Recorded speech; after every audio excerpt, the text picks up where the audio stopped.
My Miami with Rene Gonzalez. In this episode, we visit CIFO, an art exhibition space designed by his firm.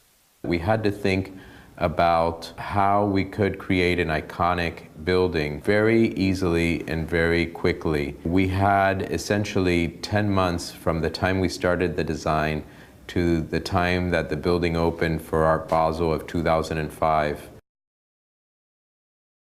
We thought about different ways to infuse the facade and the plaza especially with something that represented Miami and that would create an oasis within this very raw, derelict area of downtown Miami.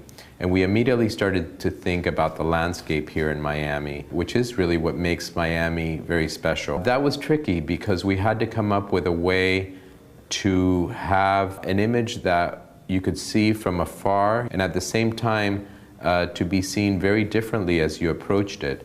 We were thinking about this project in a very architectonic way, and we wanted the facade to be very spatial. And generally speaking, when you're working with an image, you tend to think about it more as graphic design.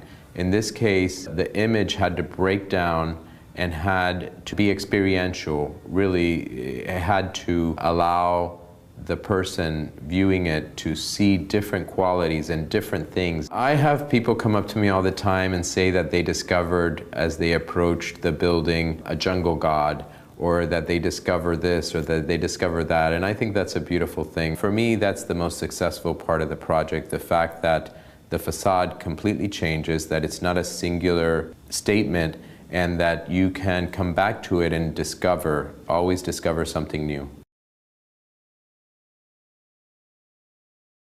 First, the facade was developed obviously in our office as a series of images that were later transferred to a program that Bezaza has that converts our pixels into their style and colors. There's over 100 different style and color types in the facade. Once they do that, they will take and produce then all of the numbers required. There's over 1 million pieces in the facade. So they'll produce the pieces in Italy and then ship them here, where they are assembled into 12-inch by 12-inch trays by hand, and then of course marked and assembled like a puzzle in the facade. The ground plane is planted in certain areas with actual bamboo, which is part of the images that were used in the facade, and weeping ficus. So the idea is to really extend that facade and further create this spatial condition. The interior of the museum is meant to satisfy the collection. The collection is a contemporary collection, and it ranges tremendously from two-dimensional art to sculpture to installations, which often take up an enormous amount of space, to videos.